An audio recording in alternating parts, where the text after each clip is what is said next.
Desde pequenininho, no começo, eu com meu machismo estrutural, né? E a forma foi educada em relação à sexualidade, quando meu filho era pequeno, eu lembro que minha esposa começou aos poucos assim, porque meu filho é muito amoroso, ele é um 2, um 8 com o 2 ainda muito nele, né? Muito coração generoso, amoroso. E aí minha esposa dizia assim, feliz de quem for o seu amor. E no primeiro momento aquilo me dava uma incomodadinha, sabe? E ela disse, mas qual o problema, André? Eu não tenho problema nenhum, mas eu entendi, era uma coisa que estava estruturada em mim. Depois eu me libertei disso, sabe? Porque é verdade. Feliz quem for o seu amor. Não importa se é um homem ou uma mulher. Tudo isso você está naturalizando. E por isso que, a partir desse projeto que eu vou falar aqui, que é o 9 Estrelas na Terra, pro ano que vem eu estou ampliando esse projeto a um projeto mais amplo, que é um projeto que eu estou chamando de Bullying Nunca Mais, que é para ser feito em escolas. Que a base do projeto é usando como base o Enneagrama, mas não só o Enneagrama, é de naturalizar a diversidade. Porque se é natural ser diverso, você não vai fazer bullying com os outros. Por que eu estou fazendo bullying? Porque o outro é medroso, ou porque o outro está acima do peso, ou porque o outro tem uma pele de uma certa cor, ou usa o cabelo de um jeito, ou usa um óculos assim. Se para mim é natural. Se eu olho para a diversidade e vejo como natural, para quê?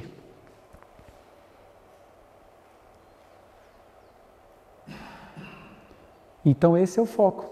Esse é o foco do sistema Edux. É através desses caminhos. Então começa tudo com esse cuidado integral, com esse olhar. Aí a partir desse olhar, que é a base do trabalho, é a bússola que norteia, eu começo a fazer outros trabalhos. Então o Enneagrama dos educadores é entender os padrões dos educadores e trabalhar com eles esses padrões, nesse Enneagrama fenomenológico, o Enneagrama dos padrões. O das crianças é ajudar os educadores, pais, mães, adultos, a compreenderem os seus filhos, para cuidar melhor das suas necessidades. Sempre o foco é isso.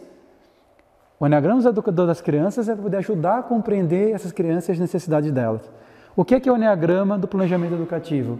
É todo um trabalho que surgiu lá atrás, há uns 15 anos atrás, que eu faço já há muito tempo comigo, depois que comecei a fazer vivências nesse sentido.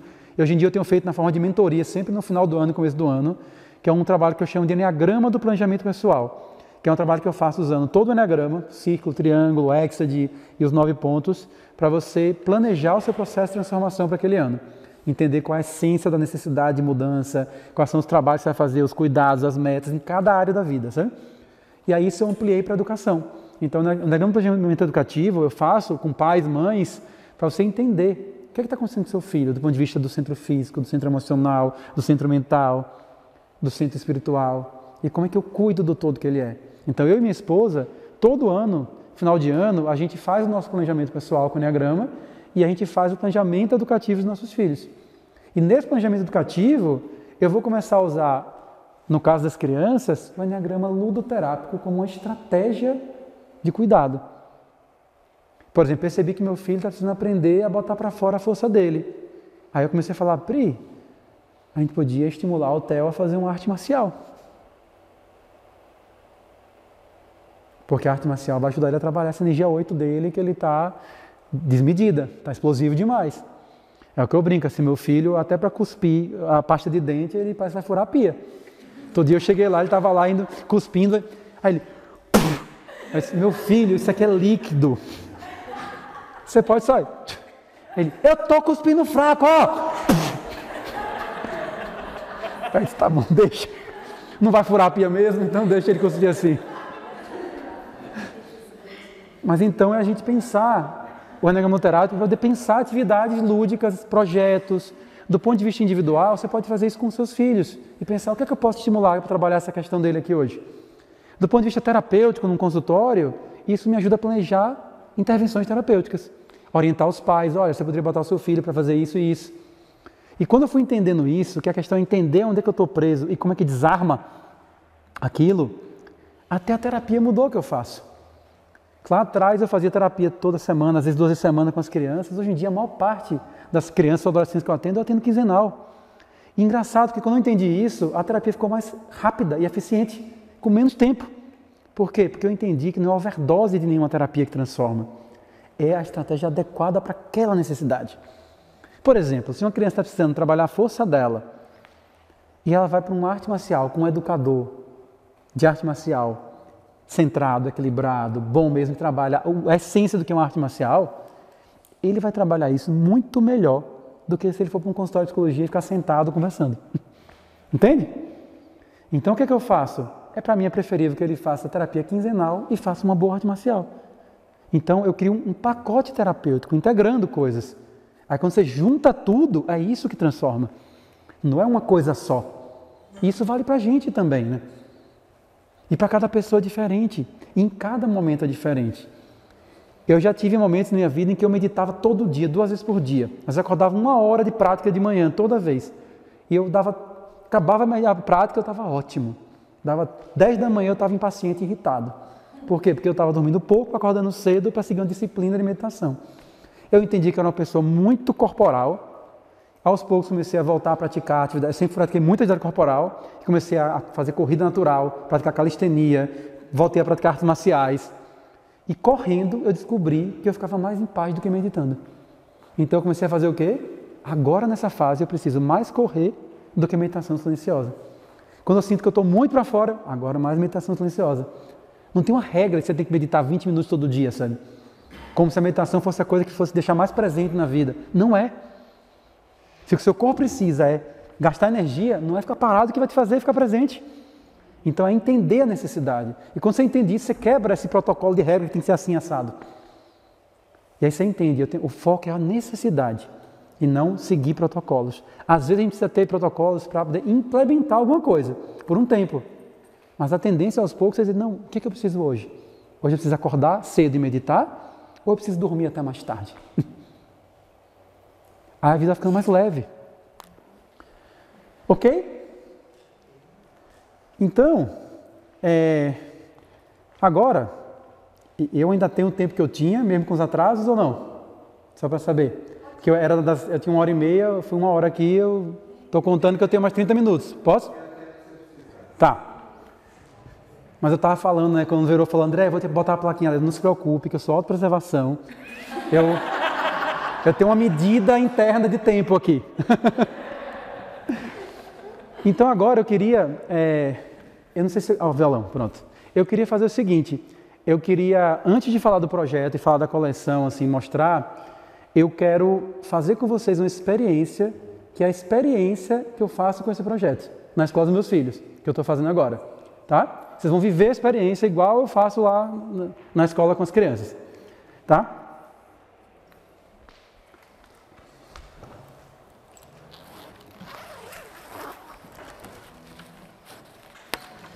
Obrigado, viu, Mariana? Oi?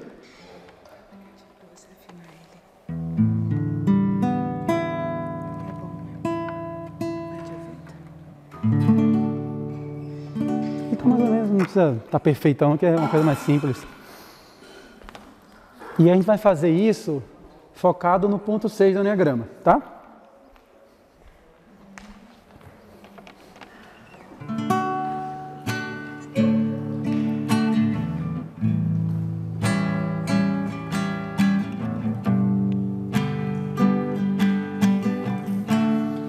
Essa música acho que todo mundo conhece, é só um trechinho que vai cantar. Cantem comigo então. Medo, eu não te escuto mais. Você. De novo. Medo, eu não te escuto mais. Você não me leva a nada. E se quiser saber pra onde eu vou, aonde tenha sol, é pra lá que eu vou. E se quiser saber pra onde eu vou, pra onde tenha sol, é pra lá que eu vou.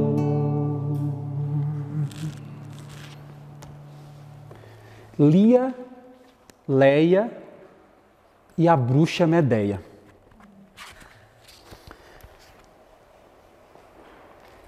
Não se assustem com o que vou contar. Esta é uma história de bruxa. daquelas de amargar. Começa com duas irmãs, Leia e Lia. Uma se achava corajosa e a outra tudo temia. Lia tinha sempre cautela. Pode ser que faça frio, vou levar minha blusa amarela. Leia nem queria saber.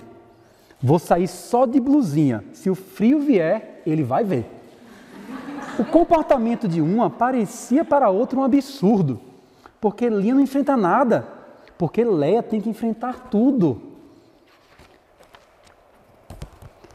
Mas numa coisa, elas conseguiam concordar. Não dá para confiar em todo mundo. Se algum estranho vinha se aproximar, achavam que tinha algo esquisito lá no fundo. O que será que ele quer?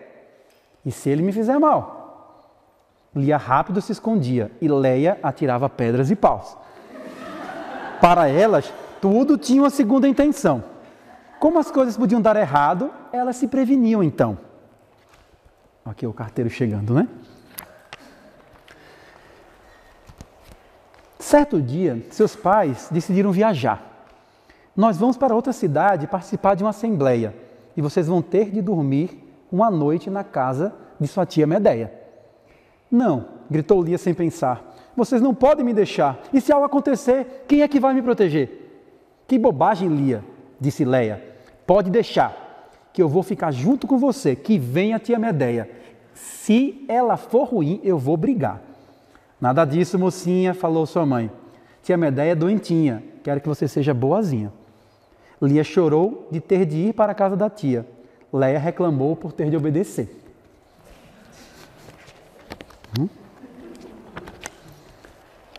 Caminho para a casa da tia Medeia, se vocês verem um pouquinho a imagem. Depois eu vou deixar os livros aí para vocês poderem olhar, tá? E no fim, a viagem chegou e não havia o que fazer. Vamos, meninas, temos de ir. Rápido, antes que mudem de ideia. E assim seus pais as deixaram ali na casa da tia Medeia. Aqui a tia Medeia. Vocês podem ver, ela é uma sertaneja, tá? A gente também tem nas histórias cenários diferentes, entre urbano, litoral. Tudo isso foi pensado. Quando tia Medeia as deixou entrar, rangeu até o portão. E Lia e Leia, ouvindo o rangido, sentiram uma dor no coração. Tia Medeia já tinha idade e um rosto que nunca sorria. E para falar a verdade, nem sei se ela já tinha rido algum dia. Depois que a porta foi fechada e as três ficaram sozinhas, tia Medeia anunciou. Agora vocês duas são minhas. Lia quase caiu em prantos. Leia fez cara de poucos amigos. Mas elas logo sentiram, meu Deus, corremos perigo. Aí estão as duas lá tomando banho, ó, e confabulando. Enquanto tomavam uma ducha, Leia falou para Lia, estou certa, essa tia Medeia é uma bruxa. Leia, o que vamos fazer? Ligamos para alguém da família? Não, Lia, não seja tonta, vamos montar uma armadilha. As duas discutiram por algum tempo, porém precisaram parar quando a tia gritou. Meninas, venham jantar!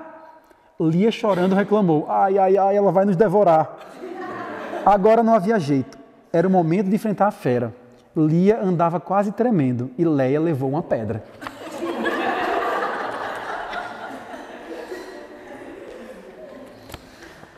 Por que demoraram tanto? Perguntou tia Medeia irritada. Não sabem que a esta hora eu fico com uma fome danada? Desculpe, tia Medeia, eu não sabia, disse Lia, com ar triste e sério. Como assim desculpa? Disse Leia. Olha aqui, eu só faço o que eu quero. Tia Medeia, ouvindo as meninas, deu um grito cheio de dor e começou a gritar e uivar e encheu as garotas de horror. Lia começou a chorar e em Leia subiu um calor. Tia Medeia, coitada, depois de tanto grito, parou e chorou também. Não é possível, não sou respeitada por ninguém. O choro da tia provocou nas duas uma grande confusão. Será que o coração de tia Medeia estava derretendo?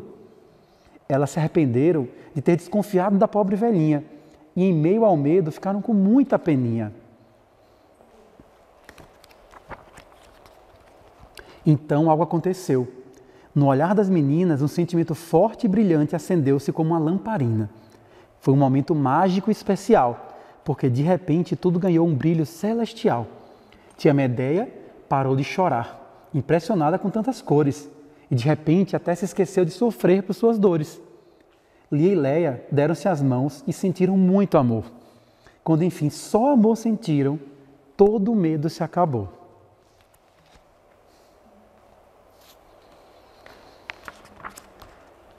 Veja, Leia, que incrível! Tia Medeia se transformou. Tia Medeia era, de fato, uma fada encantada que havia perdido o seu brilho por nunca ser amada. Minhas sobrinhas queridas, agradeço a vocês. Onde existe o amor verdadeiro, o medo se desfaz por inteiro. Sempre que precisarem, eu estarei aqui para ajudar vocês. E quem mais precisar, a amar e ser feliz.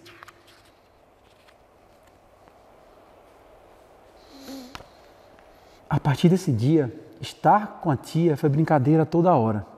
Quando os pais das duas voltaram, elas não queriam ir embora.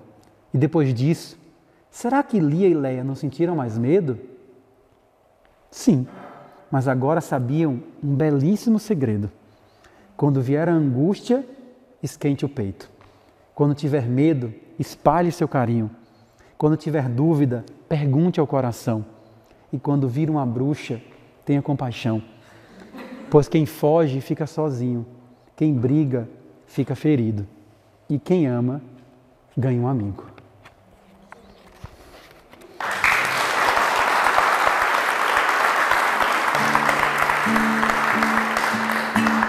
Medo, eu não te escuto mais. Você não me leva a nada. Medo, eu não te escuto mais. Você não me leva a nada. E se quiser saber pra onde eu vou, pra onde não é sol, é pra lá que eu vou. Quiser saber pra onde eu vou, pra onde tenha sol, é pra lá que eu vou. Muito bem. Então agora eu vou pedir que vocês fiquem em pé, aqui na roda mesmo. E a gente vai fazer uma dinâmica para ver, que é a dinâmica que eu faço com as crianças depois de contar a história, para poder elas entenderem e se perceberem a partir daquele ponto que a gente está trabalhando, tá? E é o seguinte, como é que vai funcionar? Eu vou fazer aqui uma pergunta, vão ser 10 perguntas. Cada vez que você se identificar com aquela pergunta, você dá um passo para frente, tá? E eu vou ver vocês ir um pouquinho mais para o meio, porque cada vez que vocês não se identificarem, vocês dão um passo para trás. Tá? Então fica no meio do caminho entre o tapete, a mandala e as cadeiras. E vamos lá, ó. A primeira pergunta é: você se identifica com o comportamento de Lia de ficar com medo e fugir do perigo? Quem se identifica, dá um passo para frente. Quem não se identifica, dá um passo para trás. Você conhece alguém que se comporta assim como Lia? Você se identifica com o comportamento da Leia de ficar com medo e reagir de forma mais agressiva e precipitada? Você conhece alguém que se comporta assim como a Leia? Você se considera um amigo, uma amiga leal e confiável? Você diria que é uma pessoa comprometida, que procura sempre cumprir os combinados que são feitos? Você costuma ser cautelosa, precavida, para não correr riscos?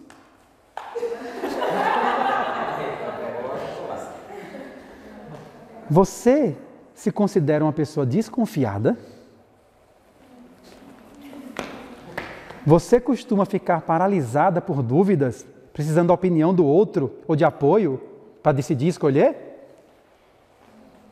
Você se considera alguém que tem muitos medos?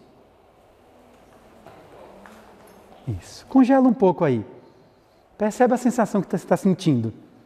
O que você percebeu sobre você mesma, você mesmo, refletindo sobre essas perguntas. Muito bem. Agora eu vou pedir que vocês formem trios. E nesse trio eu vou dar 3 minutinhos. 1 minutinho para cada um partilhar quais são os medos que vocês estão sentindo atualmente nesse momento. Tá? Então podem formar aí trios. Cada vez que eu bater esse sininho aqui, ó, é porque deu 1 minuto. Aí fala um agora, aí vai o outro, depois o outro.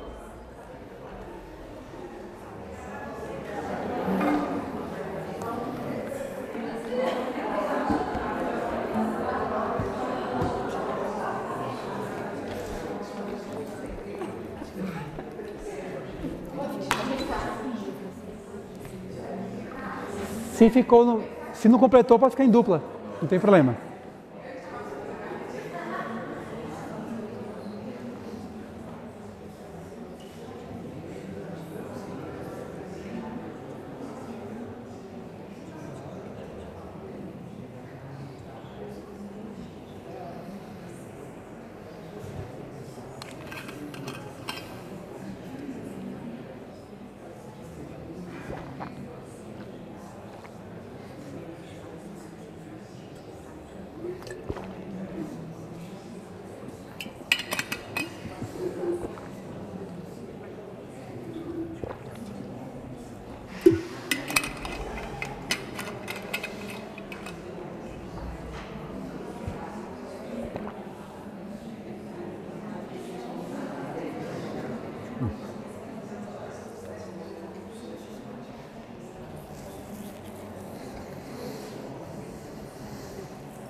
Próxima pessoa.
Muito bem, pode ir parando a conversa, então.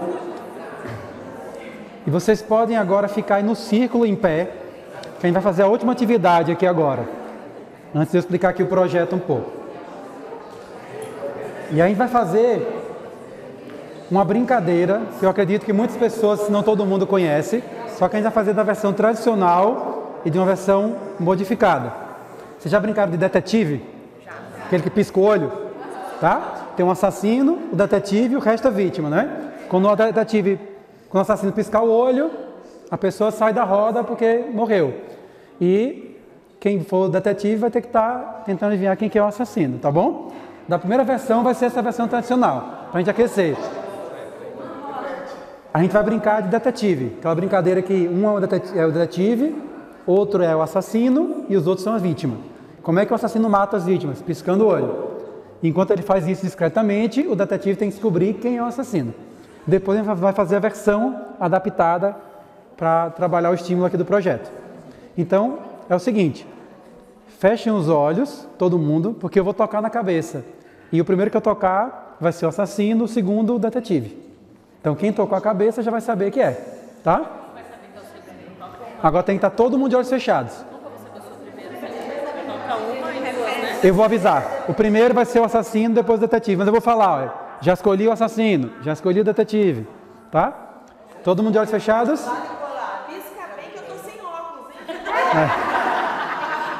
Agora, só espero que eu não escolha alguém que tem problema com piscar o olho, né? Que aí não vai conseguir matar. Esse trauma de criança. Então não vou escolher para você não ficar traumatizada de novo. Então, fecha os olhos todo mundo. Agora tem que estar todo mundo de olho fechado para não ver quem que é.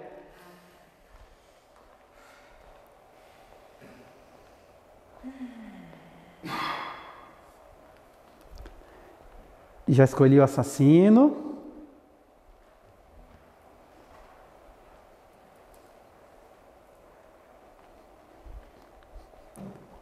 E já escolhi o detetive. Podem abrir os olhos, podem se misturar e o assassino e o detetive já podem começar a fazer os seus trabalhos.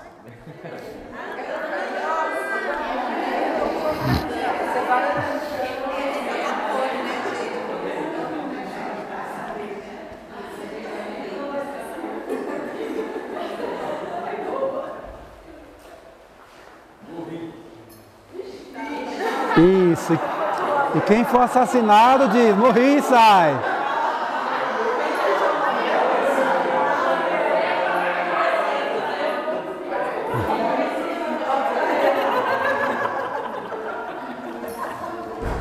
Morri.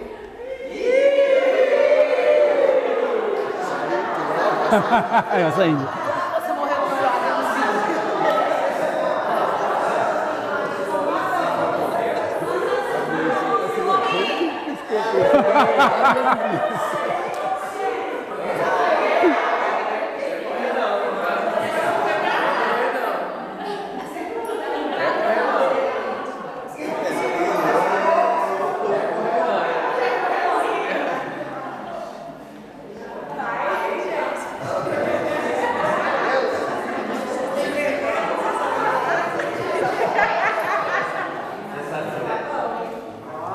Detetive tem que ficar de olho, né?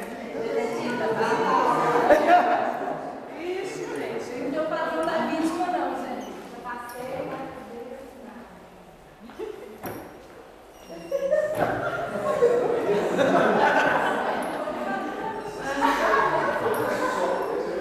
Eu já vi que essa assassina já matou algumas vítimas aí, né? É, eu acho que tem uma... É mesmo, verdade. O assassino tá matando todos os homens do grupo aí. É um assassino ou uma assassina feminista. Olha aí, ó, mais um. Eu não preencho pra trás. É um hominicídio, é verdade.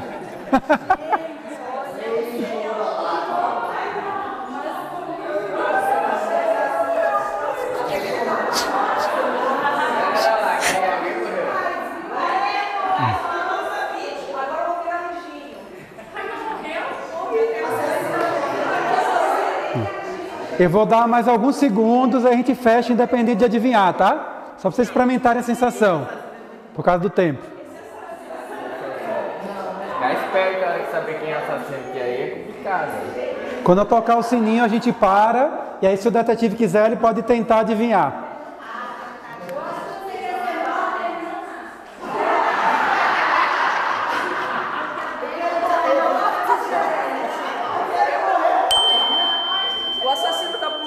Detetive, quer tentar adivinhar? Tem alguma ideia? Não? Quem que é o assassino, assassina? Oi, gente. Muito bem. Ó. Agora a gente vai fazer a segunda versão, tá? O detetive foi ele. Fechem os olhos novamente. Quem está fora pode voltar para a roda, tá? Podem. Fechem os olhos novamente. Em primeiro lugar, respire, perceba a sensação que estão sentindo. E as vítimas, particularmente, perceba como é que foi a sensação de caminhar sabendo que a qualquer momento você podia morrer. Perceba a sensação aí no seu corpo, no seu coração. E a gente vai fazer a segunda versão, mas antes eu vou ensinar algo para vocês que eu ensino para as crianças quando eu trabalho essa energia dos 6, que é uma forma para poder ajudar a enfrentar o medo. Vocês vão colocar a mão no coração e a gente vai repetir juntos 3 vezes a seguinte frase, o seguinte mantra: eu posso, eu consigo. Tá? Vamos respirar. Eu posso, eu consigo. Eu posso, eu consigo. Eu posso, eu consigo. Mantenha os olhos fechados. Eu vou tocar e eu vou explicar como vai funcionar agora.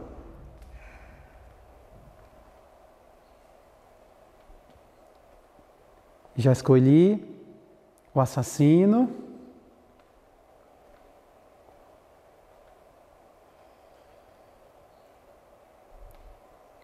E acabei de escolher o detetive. Só que agora, podem abrir os olhos.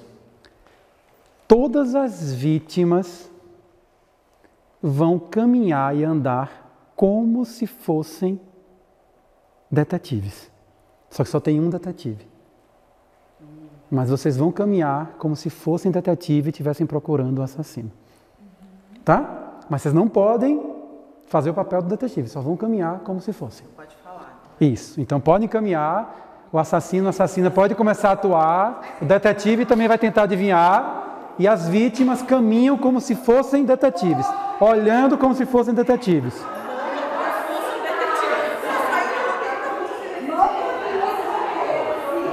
Como se estivesse procurando o assassino. Assassina.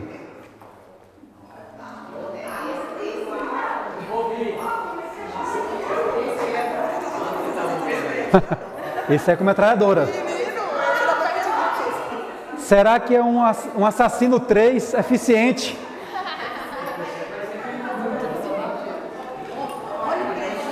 Quem morreu nessa rodada continua andando? Não, sai. Quem morreu, sai. É.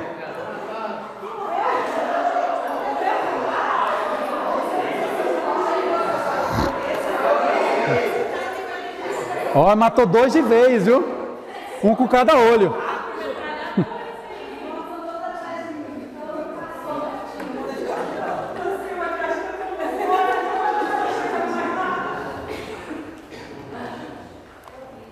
Mais alguns segundos, a gente vai fechar.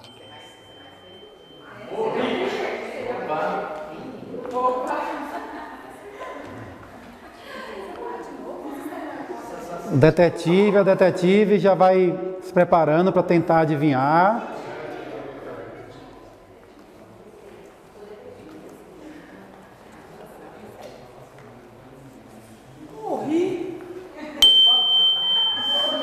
Detetive, quer tentar adivinhar quem é? Cadê a detetive? Tem alguma ideia de quem é? Ricardo? Não. A Juliana. Uma detetive 3. Teve uma hora que ela matou 2 de vez. Eita, tá. Você viu? Isso. Podem sentar então. Metralhou.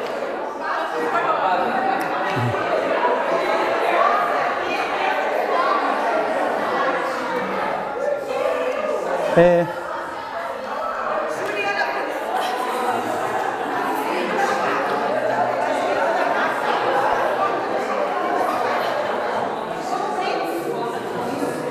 Juliana estava matando com arma química. Botou um veneno e foi matando ao mesmo tempo. A pessoa morreu 2 Ó, a pergunta para as vítimas. Foi diferente o jeito que vocês caminharam da segunda vez? Qual a sensação que deu? De coragem, né? Então essa é uma brincadeira que é um exemplo de como a gente pode trabalhar com as crianças o medo. Na primeira você sente aquele friozinho de meu Deus, vou ser morto, vou ser morto. Na segunda você se sente empoderado para enfrentar o medo. Porque você se colocou no lugar do detetive. Então isso é um exemplo. Então como é que funciona a dinâmica do projeto, né, que eu estou fazendo agora? Eu já fiz esse projeto de outras maneiras, com outros nomes, em outros ambientes, em escolas, em vários lugares, né? Mas agora, esse ano, eu estou fazendo na escola dos meus filhos, com 2 turmas, o que é chamado lá de núcleo de transição, que é o 1º e 2º ano juntos, que estão em processo de alfabetização e aprendem juntos, e com o núcleo de desenvolvimento, que é o 3º, 4º e 5º ano, que é a idade que os meus filhos, o Theo e a Violeta, participam. São idades diferentes, então tem algumas dinâmicas diferentes. Para os pequenininhos eu não faço essa dinâmica das perguntas, porque o tempo de atenção deles é diferente. Então, sempre a gente tem que adaptar o tipo de atividade que é feito. Mas qual é a lógica do projeto? É uma lógica onde sempre vai ter a contação da história como um estímulo para ele entrar em contato com aquele tema, ligado àquele ponto. A partir da história, eu vou fazer algum tipo de atividade relacionado àquele ponto. Para trabalhar os medos, por exemplo, para desenvolver coragem, para trabalhar a força, para desenvolver o cuidado, a gentileza. E essa é a base. Então, no desenvolvimento, ela acontece assim, a história, geralmente eu canto um trechinho de uma música, né, ou que já existe, ou que eu criei, para poder introduzir a história e finalizar a história. Depois a gente faz essa dinâmica de você se perceber naquele ponto, com o personagem e com as características que têm a ver com aquele traço. Depois eu faço algum tipo de atividade, ou alguns tipos de atividades, como aqui, por exemplo, a gente conversou sobre os medos, depois fez essa prática. Mas, por exemplo, no núcleo lá de desenvolvimento, a prática que eu fiz dos 6 foi de deixar a escola numa sala, todos na outra com uma sala escura, e eu botei uma mesa que eles tinham que passar por baixo, trazendo um cenário como se fosse uma caverna. Depois eles subiam no precipício, numa mesa, e tinham que pular. E aí, antes de pular, eles falavam, eu posso, eu consigo, né? Na oficina Brincando com o Enneagrama, que eu fiz em muitos lugares aqui no Brasil, né? E foi a atividade que eu fiz também lá no desenvolvimento, que eram menores, porque os maiores são 60 crianças quase. Então, essa atividade que eu vou contar não dava para fazer com 60 crianças no tempo que eu tinha. Mas como a transição eram menos crianças, eram umas 20 e menores, eu fiz essa atividade, que é o quê? Eu trago a metáfora de que eles estão numa floresta e que eles têm que atravessar um rio de noite, de olhos fechados, né, porque está escuro, e que depois desse rio eles têm que ter uma saída mágica para sair daquela floresta. Então eles vão caminhando de olhos fechados, eu boto uma corda e aí você vai equilibrando, né? Dá aquele friozinho na barriga. Quando chega no final, eu faço um mortal, uma cambalhota com as crianças. E eu faço às vezes com os educadores também, a depender do tamanho, né? E aí essa é uma dinâmica que eu faço muitas vezes, é uma dinâmica que sempre ficou muito marcante nas oficinas Brincando com o Enneagrama, nos grupos de pais e filhos, que eu sempre fazia como? Eu tinha um dia e meio com os pais, onde eu falava um pouco do Enneagrama, ajudava os pais a se perceberem e perceberem as crianças, e no outro dia eu fazia uma dinâmica de uma manhã, passando por 9 brincadeiras. E onde eu apresentava o Enneagrama como se fosse uma floresta, tem uma música que eu criei que chama A Festa da Bicharada na Floresta do Enneagrama, e aí eu fazia essa dinâmica. E a partir desse trabalho é que eu fui construindo esses trabalhos com professores e alunos e com pais e filhos. Então, nesse caso, em cada dinâmica a gente vai fazendo. E geralmente, na escola dos meus filhos, não deu para fazer como eu gosto de fazer, porque eles ainda não conhecem o Enneagrama. Então, eu fiz um projeto onde quem conta a história é o meu filho mais velho, que ele, quando eu conheci ele, é meu enteado, né, com 3 anos, ele participou dos primeiros grupos de pais e filhos que eu fiz, de Enneagrama, onde ele participava comigo, junto, né, com as outras famílias, e agora ele com 17 anos, ele agora está contando as histórias, todas junto com minha esposa, e aí a gente faz atividades, a gente participa da dinâmica, dos grupos, né? Essa coisa dos meses, a gente separa em mini grupos, cada grupo tem um educador, ou meu filho, ou eu, ou minha esposa, ou então um educador da turma mesmo. E a gente vai fazendo essa dinâmica com eles. Tá? E então são 9 encontros, a gente falta 2 encontros para fechar aqui no ano. Falta o do 3 e o do 8. Todos os outros a gente fez já com as 2 turmas. E aí eu vou falar um pouquinho aqui, só 10 minutinhos aqui eu fecho no máximo, tá? Para não atrapalhar mais, não atrasar mais o horário. esse projeto agora está sendo feito com essa coleção nova, né? E ele é um projeto que ele está evoluindo para esse projeto Bullying Nunca Mais que eu falei para vocês, tá? Mas quais são as bases disso? O propósito desse projeto é cuidar e prevenir o bullying e promover respeito e inclusão, por meio do que eu falei antes, da naturalização da diversidade. Qual o princípio principal desse projeto, então? Estimular a unidade na diversidade por meio desse eneagrama integrativo, do eneagrama ludoterápico, utilizando como base essa terceira edição da coleção. E como é que esse projeto vai atingir o seu fim? Então, o que acontece? Vendo as ilustrações, quando a gente conta as histórias, e as crianças veem, geralmente quando a gente conta, tipo assim, fica minha esposa e meu filho contando, e um deles está lendo, e o outro, enquanto o outro está lendo aquela parte do personagem, está mostrando a história para as crianças verem. Então, o contato com as ilustrações vai fazendo a criança observar realidades diversas. Quando vocês forem olhar a coleção, vocês vão ver, como eu disse, tem pessoas diversas, lugares diversos, diversos tipos de relação. Vão aprender a naturalizar e valorizar a diversidade, o que tende a gerar mais respeito e inclusão. Outro ponto é, lendo e ouvindo as histórias, perceberão formas diferentes de se comportar, que são igualmente maravilhosas, mas também com desafios de crescimento. Então, quando eles veem o dilema do personagem, eles se identificam com algumas coisas, mas eles veem pessoas que eles conhecem também. Não tem foco de você dizer você é isto ou aquilo, mas você começa a perceber, caramba, eu me comporto assim, eu sinto isso, meu colega é diferente, nossa, eu me comporto como aquele, o outro se comporta mais como aquele. E você começa a entender mais o jeito de cada um. Outro ponto é que fazendo essas atividades de autoobservação e de reflexão, eles vão identificar como é o seu eu, como cada parte dele está nesse momento. Então, com aquelas perguntas, você começa a perceber, caramba, como eu sou nas relações, em relação à confiança. Eu estou com muitos medos agora, não é só vocês que têm medos, né? Então, quando todo mundo conversa sobre seus medos, isso ajuda a entender uma parte do seu eu. Então, as atividades visam também as crianças irem se autoconhecendo e entendendo partes do seu eu e cuidando dessas partes. Além disso, fazendo essas atividades lúdicas, eles vão vivenciar potencialidades que são associadas a cada história, a cada traço do eneagrama, de forma integral. Você vê que quando você faz essa brincadeira, você está vivenciando o medo no corpo. Você está vivenciando um caminho para lidar com o medo. Então, essa vivência, ela faz com que aquilo incorpore dentro da pessoa. E, além disso, em escolas, com professores que conheciam o eneagrama, que fizeram cursos comigo e que quiseram fazer esse tipo de trabalho, tem professores que também fizeram algo a mais, que eles começaram a incorporar as histórias no processo pedagógico e fazer atividades pedagógicas baseadas e inspiradas nas histórias. Como, por exemplo, teve uma professora que fez formação comigo, que ela começou, além de contar as histórias, além de fazer as brincadeiras, ela começou a preparar um processo de alfabetização usando as histórias. Então, dá para fazer um monte de projeto e de integrar. Quando você vai trabalhar com coleção, você pode trabalhar do ponto de vista de geografia, litoral, centro urbano, centro rural. Então, ela tem muitos elementos que podem ser trabalhados conectando com história, com geografia, com português, com matemática. Então, é outra possibilidade que entra aí, tá? Então, essa é a base do projeto. E o que acontece? Qual é o efeito, um dos efeitos principais que eu percebi em todos os lugares que eu fiz, em todas as escolas? Uma das coisas imediatas é acabar ou diminuir consideravelmente o processo de bullying e desrespeito. Na escola dos meus filhos, quando eu comecei a fazer o projeto, estava tendo um problema do 5º ano, que estava mexendo muito e brincando muito com os menores do 3º ano, que aprendiam juntos. Agora, mais no final do projeto, a diretora já veio me dar um feedback de que esses processos acabaram.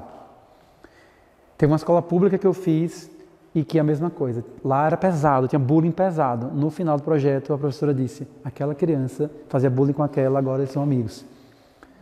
Então, isso é uma das coisas que acontece. Além disso, você vê crianças superando dificuldades, medos que tinham, né? Então, essa é a potência que eu vejo. Quando você faz desse jeito, você vai trabalhando o todo daquela turma, o todo. Por exemplo, nessa escola pública que eu fiz lá em Aracaju, eu vou contar essa história que é bem bonita, né? Quando eu trabalhei o 2, eu sempre deixava um prazer de casa, para eles fazerem entre um encontro e outro. E nesse, um dos prazeres de casa era, vocês vão juntos ver alguém para ser ajudado aqui na escola, que está precisando de ajuda. E aí a professora no outro dia sentou com os estudantes e disse, vamos fazer aquela atividade que o André passou? Bora! Vocês têm alguma sugestão de quem ajudar? Aí uma menina levantou a mão e disse, professora, sabe aquele menino da outra turma, da outra sala, que tem o maior problema nos intervalos e na sala de aula, que briga com todo mundo, cria confusão, que estava criando um caos no recreio? Ele é meu vizinho e ele vive trancado dentro de casa e ele é espancado quase todo dia. Aí ela disse, eu sugiro a gente ajudar ele. Aí a professora disse, então tá, e o que você sugere a gente fazer? Aí outro levanta a mão e diz, professora, a gente podia trazer nossos brinquedos para a escola e no intervalo chamar ele para brincar com a gente. E eles fizeram isso a semana inteira. Naquela semana não teve nada daquilo. Aquela criança não brigou, não criou problema com ninguém, porque ele se sentiu pertencente, visto, incluído, cuidado. Então esse é o tipo de potência que um trabalho como esse, um projeto tem. De ir transformando as relações, transformando os olhares. E é nisso que eu acredito. Né? Tem uma frase aqui dos discípulos do Paulo Freire. Não tem aquele ditado, se correr o bicho pega, se ficar o bicho foge. Mas se juntar... Não, se correr o bicho pega, se ficar o bicho come. Mas se juntar, o bicho foge. Né? É o que falaram, faltou completar nesse ditado. Então, só para a gente fechar mesmo, eu queria só colocar uma música. Pode ser? Vocês topam ficar aqui de braços dados pela cintura enquanto escuta essa música? Deixa eu ver se ele está ligado aqui. Tá ligado. Então, deem os braços, façam a roda. Vão fechando os olhos.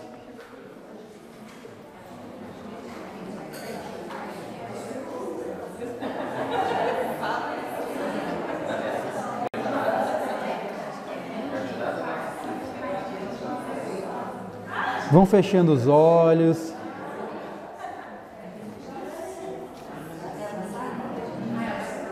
E de olhos fechados, respire, perceba a sua respiração, se perceba nesse lugar, perceba as sensações no seu corpo agora, perceba o seu coração, o que está sentindo, pulsando, o que está se passando na sua cabeça. Traga mais uma vez a criança ou adolescente que você foi um dia, as crianças e adolescentes que fazem parte da sua vida. E enquanto a gente escuta essa música que traz esperança para o nosso coração, vamos mandar amor para todos eles, para que a gente possa construir esse tipo de educação e sociedade onde o amor prevaleça em relação ao medo e à violência e ao desrespeito. Como dizia um espiritualista da minha terra de Sergipe, porque o amor é o jeito que dá jeito até onde não tem jeito. Então vamos escutar essa música conectada com isso.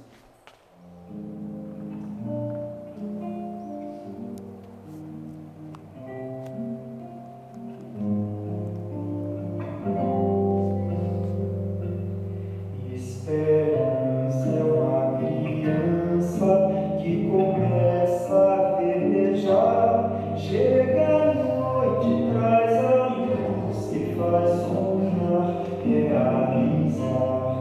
Esperança é uma criança que convida a festejar. Que a vida é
uma dança.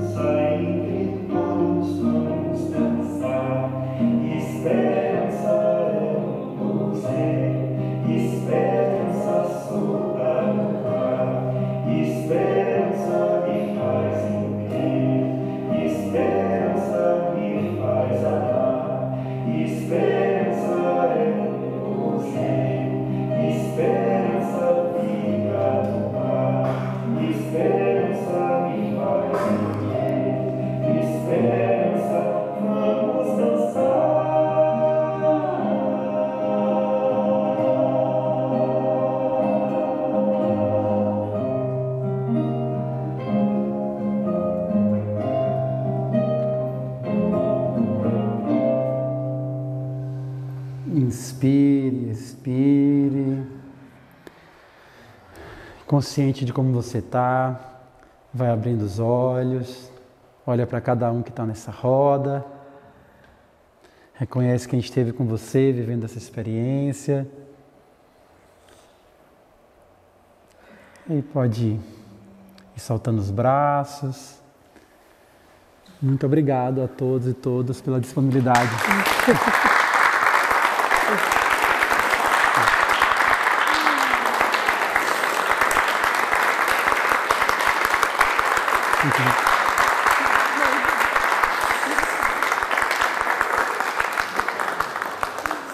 Bom, né, vamos então para nosso próximo momento.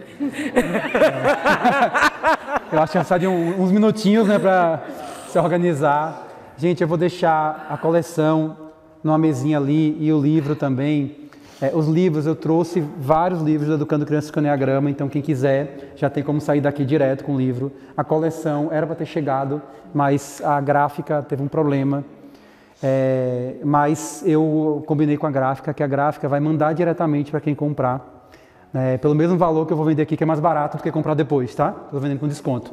Eu vou mandar agora para a Raíssa o PDF com os slides e no final do PDF tem 3 slides que tem para comprar só o livro, para comprar só a coleção ou para comprar o livro e a coleção juntos.